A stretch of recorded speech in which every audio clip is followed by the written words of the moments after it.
अस्सलामुअलैकुम सर।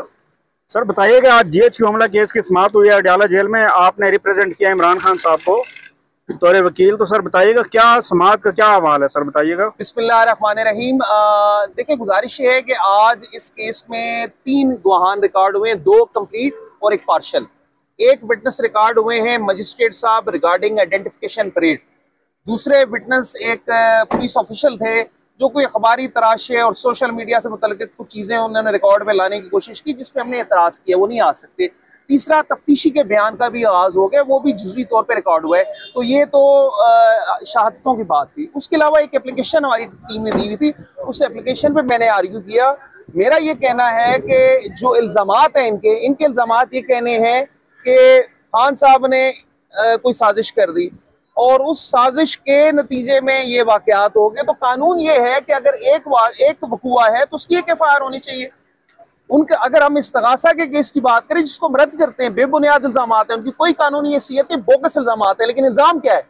इल्जाम ये है कि साजिश की और उस साजिश के नतीजे में कुछ हुआ, और उस साजिश के नतीजे में जो हुआ उसके नतीजे में सिर्फ एक एफआईआर कट सकती है, एक ट्रायल हो सकता है।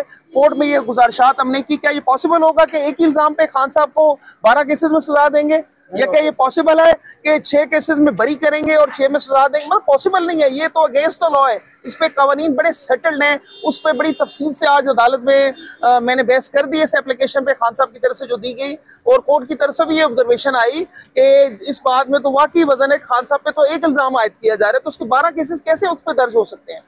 दूसरी बात है, खान साहब माशाल्लाह बड़े हाई मोराल में नजर आए। खान साहब ने बल्कि एक मौके पे ये कहा कि सब लोगों देख के खुशी का इजहार किया कि मेला लगा हुआ है, अच्छी बात है। खान साहब उन्हें उन प्रोसीडिंग्स को ऑब्जर्व किया, उन्होंने सारी प्रोसीडिंग्स देखी, सबसे मिले, मोहब्बत का इजहार किया और अपनी पार्टी के हवाले से मुख्तलिफ लोगों को हदायत भी दी। सर 9 मई केसेस लाहौर के हवाले से भी टीमें पहुंची हुई थी पॉलीग्राफिक टेस्ट के लिए। 2-3 बार वो बाहर आए, अंदर गए, तो क्या मामला हुआ है सर? देखिए, ये सबसे बड़ा मजाक है। पॉलीग्राफिक टेस्ट आप 9 मई 2023 का आप 2025 में कर रहे हैं।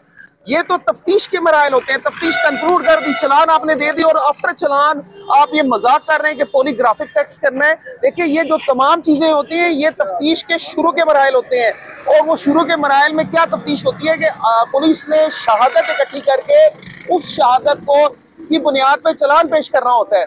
यहाँ पे आप चलान देने के बाद या 2 साल बाद पॉलीग्राफिक टेस्ट की तो कोई कानूनी हैसियत नहीं है, हो भी नहीं सकता, और इस पे हमारे बड़े शदीद तहफ़्फ़ुज़ात हैं। इमरान खान साहब ने भी तो इनकार किया है, आज भी इनकार किया है। बड़े बिल्कुल उनकी खान साहब ने लीगल कानूनी बात की है। देखिए, तफ्तीश जब हो रही थी, जब तफ्तीश